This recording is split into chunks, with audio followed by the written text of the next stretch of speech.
اور سویبہ رضی اللہ عنہ، انہوں نے بھی نبی پاک صلی اللہ علیہ وسلم کو دودھ پلایا.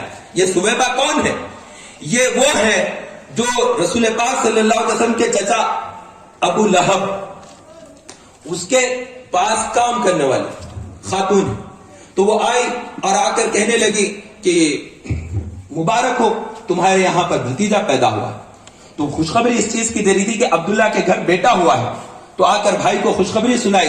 تو بھائی نے وہ سن کر انگلی کے اشارے سے جا تجھے آزاد کرتا ہوں، تو اس کنیز کو آزاد کر دیا.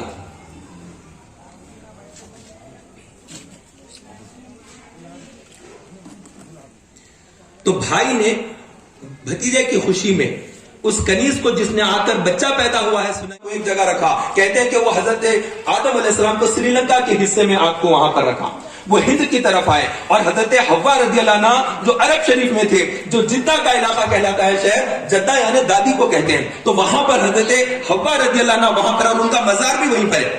جدہ شہر کے اندر سیدنا حوا رضی اللہ عنہ کا مزار ہے، اور میں وہاں پر حاضری دیا ان کی مزار پر. تو میں عرض کر رہا تھا تو دونوں یہاں پر ہمیشہ زندگی رہتی ہے. تو حضرت حوا رضی اللہ عنہ وہ بات کو نہیں مان رہی تھی، تو اس نے اللہ کی قسم اٹھائی.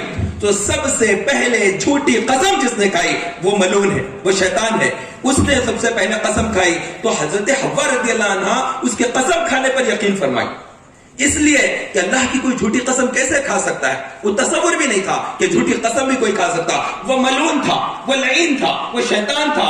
تو اس نے قسم کھائی اور پھر حضرت حوا رضی اللہ عنہ نے اس پر یقین کیا، اور یقین کرنے کے بعد انہوں نے حضرت آدم علیہ السلام سے کہا کہ ہمیں یہ پھل کھانا ہے. تو ان کی بات میں آ کر حضرت آدم علیہ السلام نے اس پھل کو کھایا، اور بعد میں جس کا انہوں نے بہت زیادہ پچھتاوا.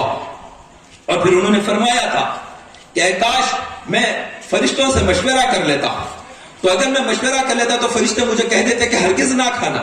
لیکن میں نے مشورہ نہیں کیا، میں نے اپنے بات جیسی بتائی گئی میں اس پر عمل کر لیا، اور اس وجہ سے پھر اللہ تبارک و تعالی زمین کے اوپر بھیج دیا حضرت آدم علیہ السلام اور حوا رضی اللہ عنہ کو کہ وہ آ گئے زمین پر. تو حضرت آدم علیہ السلام غمگین ہوئے کہ میں اللہ تبارک و تعالیٰ کی ایک بات کو نہیں سنا، اللہ رب العزت مجھے جنت سے نکال کر زمین پر بھیج دیا. یہ مشیت الہہ ہے.